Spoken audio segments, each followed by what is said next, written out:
kulanti wacan oo wanaagsan ku soo dhawaada kulanka derbiga ee u dhaxeeya kooxaha kale ah dekadaha iyo sidoo kale kooxda kubadda cagta ah ee Elman FC kulan ciyareedkan adag sidoo kale waxa markaa borodiq lagu sameeyay Allah u naxariistay xogayii hore xiriirka kubadda cagta hana sidoo kale ahaa horay garsoore markaas heer caalami waa Xasan Maxamuud Xasan Fari horyaalka waxa ku raacaysanaysa MCC hogaankiisa wala baasadurba kooxda kubadda cagta ee Elman Emmanuel ayaa soo laaday kubadda waa kan Anwar Sid Ali Shakunda rigore may waayahay gol kulaad rigore ayaa la yiri Anwar Sid Ali Shakunda wuxuu ku dhawaada gol inuu dhaliyo laakiin madaxii Anwar Shakunda qabtay hay ka war sida uu dhacay gol kulaadka goolhayaha degdeg ku furnaa iyo sidoo kale Anwar oo xariif ku ah diinta 18aad markii ay xaaladda soo gaarto sida ugu fiican ee loo hagaajin karo gool si ay u hesho kooxdiisa waayahay ana ragno Anwar ayaa laadaya kubaddaasi Sid Ali Shakunda Anwar ya salaam mar kale waa u badbaadiyay salaam geesi iga dheh waayahay ugu dambeyn waa u badbaadiyay goolhaye Ahmed Qaashe waliba laba seef garan ayuu sameeyay oo cajiib ah halkii uu dhigay Anwar waa ay mataaneysnaayeen ugu dambeynna waxay saashay in rigooradaas si sahlan oo ku qabto taas oo ay sababi karto labada ciyaariyaan oo ah kuwa aad iyo aad aqoon buuxda isugu leh maadaama ay muddo soo wada tababaranayeen waa uu soo jiidaya kubaddaasi ciyaaryahanka lagu magacaabo Nuur Toto banaanka cross fiican ya salaam mar kale waa kan lagu magacaabo Anwar Sid Ali Shakunda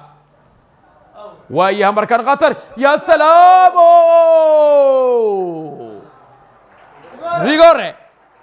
rigore ayaa la leeyahay waa gool kulaad ayaa la yiri dhigay 20 daqiiqo ee ugu horeysay waa kubaddan iyadoo fasiix ah goolahay Xasan ayaa ku dhacay aad maxamed ayaa soo tuuraya maxamed Kaylaan ya salaam ciyaarta waxa uu ka dhigay hal gool yeber no celebration ayuu leeyahay kumadda baaldegin kooxda kubadda cagta ee dekadaha maxamed Kaylaan iyadana ciyaartu ay tahay hal gool yeber Elman ayaa ku hogaaminaysa isagoo taagan ayuu ka dhaliyay wuxuu leeyahay maxaa isla soo gaaraba ciyaareen Daawud Abdullaahi Tubaal qaybta koowaad ee ciyaarta ayaa soo ilaatay Elman hal dekadaha yeber waxaa lagu kala marayaa Elman oo gool markaa u dhaliyay maxamed Kaylaan Elman iyo sidoo kale dekadaha bartamaha garoonka iyo taal dekada ayaa la filayaa inay baastaan waa la baastay waa kan markan Delani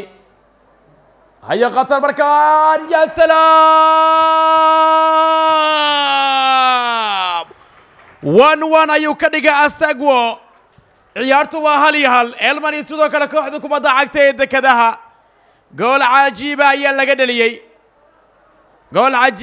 dhaliyay kooxda kubadda cagta ee Elman Delani waxa uu soo baasay Rivail waa Asagwo ayaa dhaliyay bidix xirfadeysan ayuu laacibka daw marsiyay golayaha kooxda kubadda cagta ee Elman isaga ayaa markii hore baasay Asagwo Delani ayaa qabtay waa uu raadiyay soo gal ayaa la yiri waa loo dhigay bidix aan caadeen ayuu ka dhaliyay golhaye Ahmed Qaashe Ali ayaa kubadda haya Ali ciyaaryahan Dele Ali waa la soo laaday kubadda madax way iska soo bixin mar kale qatar xaaji ya salaam qatar bayahay mar kale waa kan Asagwo ayaa Delani banaanka weerar markan maxamed Kaylaan banaanka wala soo karoosay wow Elman ugu dambeynna ciyaartii u dhaxaysa kooxaha kale Elman iyo sidoo kale kooxda kubadda cagta ee la yiraahdo